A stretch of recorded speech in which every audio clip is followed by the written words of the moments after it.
ආයුබෝවන් කියලා පිළිගන්නවා ශ්‍රී ලංකා ක්‍රීඩා ලෝලිය ඔබ සියලු දෙනාම. ඉතින් ඊයේ දිනේ ශ්‍රී ලංකා ක්‍රීඩා ලෝලීන්ට ඉතාමත් කාර්යබහුල දිනයක් බවට පත් වුණා. ඒ ඊයේ දිනේදී පමණක් ශ්‍රී ලංකා ක්‍රීඩකින් 6 දෙනෙක් ඉන්දියා ප්‍රීමියර් ලීග් සහ පාකිස්තාන් සුපර් ලීග් තරගාවලිවලදී තරග බිමට පිවිසීම හේතුවෙන් ඉන්දියා ප්‍රීමියර් ලීග් තරගාවලියේදී ඊයේ දහවල් පැවති රාජස්ථාන් රොයල්ස් සහ පංජාබ් කිංස් අතර පැවති තරගයේදී රාජස්ථාන් රොයල්ස් කණ්ඩායම නියෝජනය කරමින් වනිදු හසරංග තරග බිමට පිවිසි අතර රාත්‍රීකාරයේදී පැවති දිල්ලි කැපිටල්ස් සහ ගුජරාට් ටයිටන්ස් කණ්ඩායම අතර පැවති තරගයේදී දිල්ලි කැපිටල්ස් කණ්ඩායම නියෝජනය කරමින් දුෂ්මන්ත චමීර තරග බිමට පිවිසියා. ඊට අමතරව පාකිස්තාන් සුපර් ලීග් තරගාවලියේ ඊයේ දහවල් පැවති කොටා ගැඩියටර්ස් සහ මුල්තාන් සුල්තාන් අතර පැවති තරගයේදී කොටා ගැඩියටර්ස් කණ්ඩායම නියෝජනය කරමින් අවිෂ්ක ප්‍රනාන්දු සහ දිනේෂ් චන්දිමා සහ මුල්තාන් සුල්තාන් කණ්ඩායම නියෝජනය කරමින් දිල්ෂාන් මදුෂංග තරග බිමට පිවිසියා.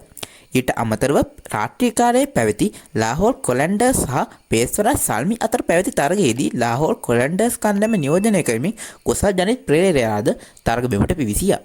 IPL තරගාවලියේදී ඊයේ දහවල් පැවති රාජස්ථාන් රොයල්ස් සහ පංජාබ් කිංස් අතර තරගයේදී වනිදු හසරංග නියෝජනය කරන රාජස්ථාන් රොයල්ස් කණ්ඩායමට ලකුණු 10ක පරාජයක් හිමි වුණා. මෙම තරගයේ පළමුව පන්දුර පහළ දුන් පංජාබ් කිංස් කණ්ඩායම පන්දුවාර 20 අවසානයේදී කඩලු 5ක් දැවී ලකුණු 219ක ලකුණු දැවැන්ත ලකුණු පුරවක් ගොඩනැගුවා. පංජාබ් කිංස් කණ්ඩායම වෙනුවෙන් වැඩිම ලකුණුලාභියා වූ නෙහල් වදීරා පන්දු 37කට මුහුණ දෙමින් ලකුණු 70ක් රැස් කිරීමට සමත් වුණා. ඒ අනුව පිළිතුරු ඉනිම හබායාම සඳහා පිටියට පිවිසි රාජස්ථාන් රොයල්ස් කණ්ඩායමට පන්දුවාර 20 අවසානයේ කඩලු 7ක් දෙවී ලබාගත හැකි විය ලකුණු 209ක් පමණයි. රාජස්ථාන් රොයල්ස් කණ්ඩායම වෙනුවෙන් වැඩිම ලකුණුලාභියා වූ දුරව් ජුරේල් පන්දු 31කට මුහුණ දෙමින් ලකුණු 53ක් රැස් කිරීමට සමත් වුණා. මෙහිදී වනිදු හසරංගට රාජස්ථාන් රොයල්ස් කණ්ඩායමට පන්දු යැවීමෙන් සහ පිතිකරන අංශයෙන් ප්‍රමාණවත් පරිදි දායකත්වයක් ලබා දීමට නොහැකුණා. මෙම තරගයේදී වනිදු හසරංග ගැවූ පන්දුවාර 3ට පංජාබ් කිංස් පිටකරුවන් ලකුණු 33ක් උදුරාගත් අතර වනිදු හසරංග පිතිකයනේදී ඔහු මුහුණ දුන් පළමු පන්දුවේම දැවී යාමකට ලක් වුණා. IPL තරගාවලියේ ඊයේ රාත්‍රියේ පැවති දිල්ලි කැපිටල්ස් සහ ගුජරාට් ටයිටන්ස් කණ්ඩායම් අතර තරගයේදී දුෂ්මන්ත චමීර නියෝජනය කරන දිල්ලි කැපිටල්ස් කණ්ඩායම කඩලු 10ක ප්‍රබල පරාජයක් හිමි වුණා. මෙම තරගයේ ප්‍රථමයෙන් පන්දුර පහ දුන් දිල්ලි කැපිටල්ස් කණ්ඩායම පන්දුවාර 20 අවසානයේ කඩලු 3ක් දැවී ලකුණු 199ක් රැස් කිරීමට සමත් වුණා.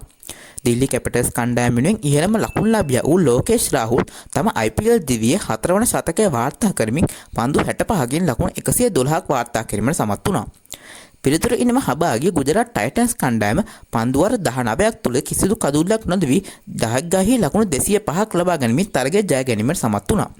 ගුජරාට් ටයිටන්ස් කණ්ඩායම වෙනුවෙන් ඉහළම ලකුණුලාභියා වූ සායි සුදර්ශන් තම IPL දිවියේ දෙවන ශතකය වාර්තා කිරීමෙන් පන්දු 61කින් ලකුණු 108ක් රැස් කිරීමට සමත් වුණා. මෙම තරගයේ දිල්ලි කැපිටල්ස් කණ්ඩායම වෙනුවෙන් පන්දු යැවීමෙන් නිරත වූ දුෂ්මන්ත චමීර පන්දුවාර දෙකක් තුළදී ප්‍රතිවාදීන්ට ලකුණු 22ක් ලබා දීමට සමත් වුණා. ගුජරාට් ටයිටන්ස් කණ්ඩායමේ මෙම ජයග්‍රහණය සමග ගුජරාට් ටයිටන්ස් කණ්ඩායම රොයල් චැලෙන්ජර්ස් බැංගලෝර කණ්ඩායම සහ පංජාබ් කිංස් යන කණ්ඩායම් තුනම ප්ලේ ඔෆ් තරගවටය සඳහා සුදුසුකම් ලැබූ අතර මුම්බයි ඉන්ඩියන්ස් කණ්ඩායම ලක්නෝ සුපර් ජයන්ට්ස් කණ්ඩායම සහ දිල්ලි කැපිටල්ස් යන කණ්ඩායම් තුනෙන් එක් කණ්ඩායමකට තවමත් ප්ලේ ඔෆ් තරගවටය සඳහා පිවිසීමේ හැකියාව පවතිනවා.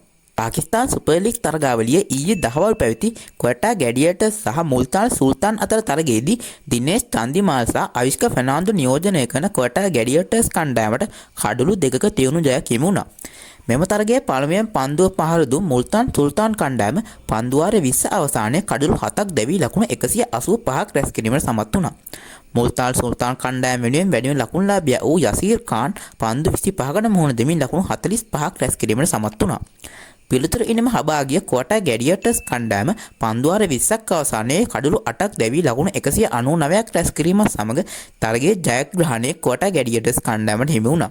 කොටා ගැඩියටර්ස් කණ්ඩායම වෙනුවෙන් වැඩිම ලකුණුලාභියා වූ හසන් නවාස් පන්දු 38ක් තුළ නොදෙවී ලකුණු 67ක් රැස් කරමින් කණ්ඩායම ජයග්‍රහණය කරා නැගෙන ගියා. මෙම තරගයේදී ශ්‍රී ලංකාවේ අවිෂ්ක ෆර්නාන්දු කොටා ගැඩියටර්ස් කණ්ඩායම වෙනුවෙන් පන්දු 5කදී ලකුණු 7ක් සහ දිනේෂ් චන්දිමාල් පන්දු 10ක් තුළදී ලකුණු 17ක් රැස් කිරීමට සමත් වුණා. මුල්තාන් සුල්තාන් කණ්ඩායම වෙනුවෙන් දිල්ෂාන් මදුශංක පන්දුවාර 4ක් තුළදී ලකුණු 41ක් ප්‍රතිවාදීන් හට ලබා දීමට පාකිස්තාන් සුපර් ලීග් තරගාවලියේ ඊයේ රාත්‍රියේ පැවති ලාහෝර් කොලන්ඩර්ස් කණ්ඩායම සහ පේස්වර සල්මි අතර තරගයේදී ලාහෝර් කොලන්ඩර්ස් කණ්ඩායම වෙනුවෙන් වේගවත් පිටිහරබයක නිරත කුසල් පෙරේරා පන්දු 8ක් තුළ ලකුණු 17ක් රැස් කිරීමට සමත් වුණා. ඉතින් මේ වගේ ඉන්දියා ප්‍රීමියර් ලීග් පිටියේ සහ පාකිස්තාන් සුපර් ලීග් පිටියේ දිනෙන් දින අලුත් වෙන අලුත් තොරතුරු දැනගන්න ඔයා දැන්ම මගේ channel එක subscribe කරලා bell icon එකක් කියලා තියාගන්න. ඉතින් අද නම් මං ගිහින් එන්නම්. ඔබ සැමට සුබ දවසක්.